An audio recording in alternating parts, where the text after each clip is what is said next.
this Canadian news is everywhere. Canada will welcome over 1 million immigrants in the next 3 years. That is 341,000 for the year 2020 at pataas yan ng pataas hanggang year 2022. Sa video na ito, ating iisa-isahin kung bakit nga ba kailangan ng Canada ang mga katulad mo na immigrants.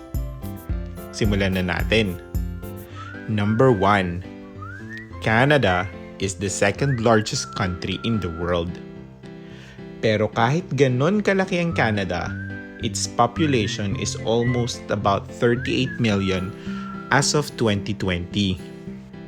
Imagine guys, Philippines has 3 times more population than Canada.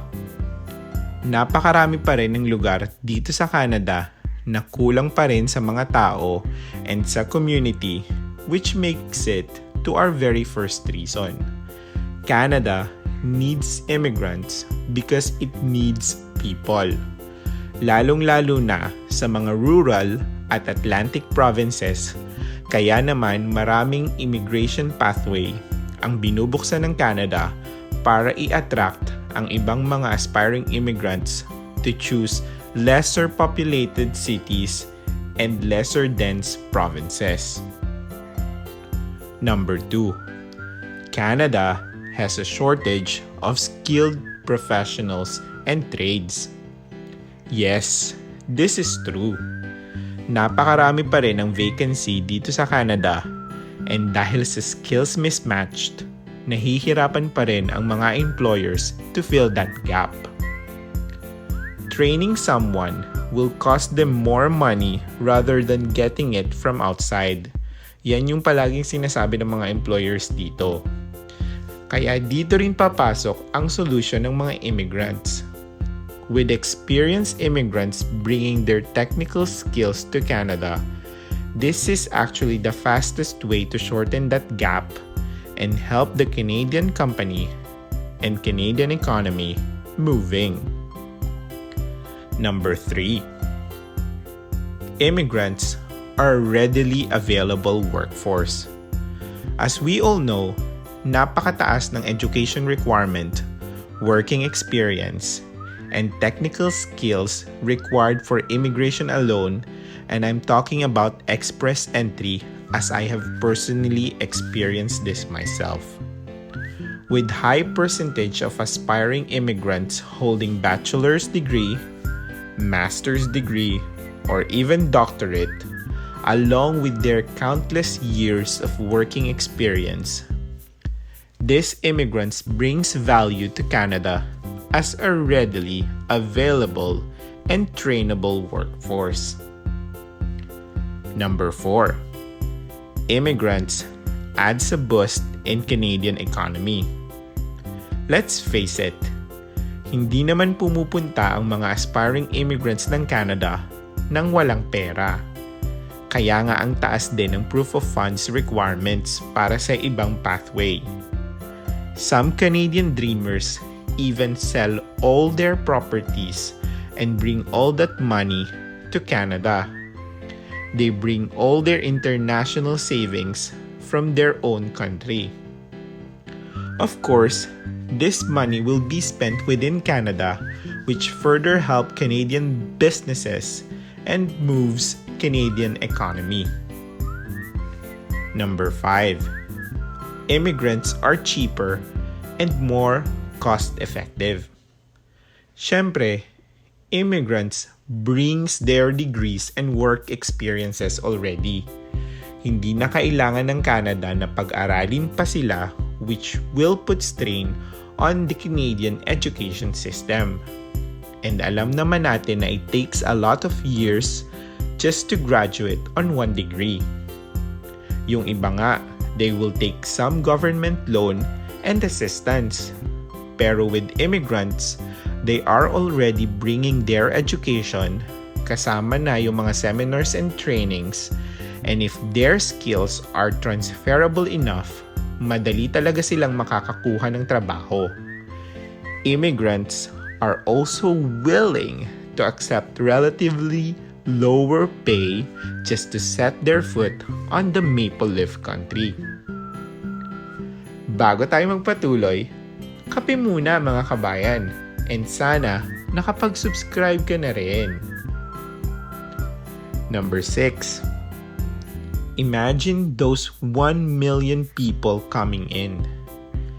Immigrants will definitely sustain Canada's economic growth. Most of the immigrants will definitely search for the job the moment they arrived here in Canada, and the soonest they find one, the soonest they can enter the Canadian workforce and start paying taxes. With this setup, immigrants help the economy moving, and this is sustained through their constant contribution on taxes and their spending within Canada. Number 7.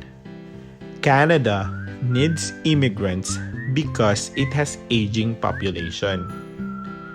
Canada is really getting older, and more Canadians are living longer and longer.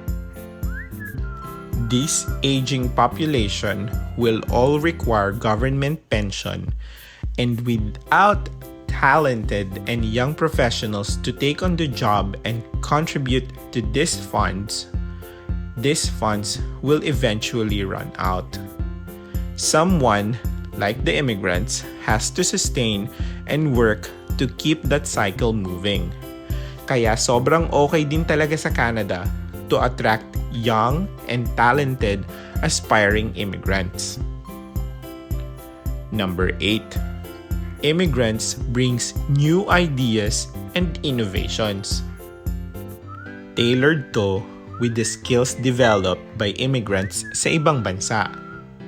Aspiring immigrants can contribute highly on Canadian economy as they can share their ideas and innovation of what works best on the previous country they are in. Sa case ko, I bring in the latest technology na ginagamit namin sa Dubai and eventually implement it sa company ko ngayon. With talents with high educational degree, their contribution to every Canadian company will always be valued and honored. Number 9. Immigrants creates jobs. With business streams, aspiring rich immigrants bring their investment funds and create jobs for Canadians and immigrants too. Creating jobs means lesser unemployment rate, and with secure job for everyone, there is a secure food and shelter for every Canadian family.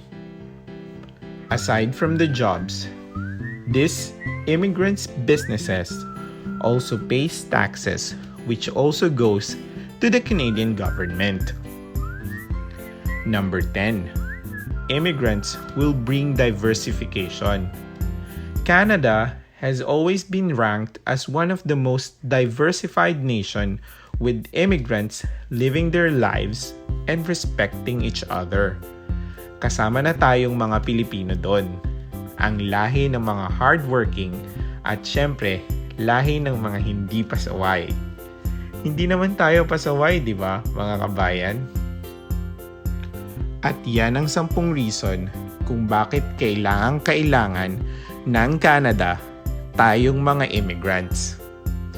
Palagi nating tandaan na as much as we want better life in Canada, andun yung security and stability sa Canada, baunin din natin yung thought na Canada also needed us, tayong mga immigrants. Lalo na tayong mga Pinoy, we will bring a lot to their table.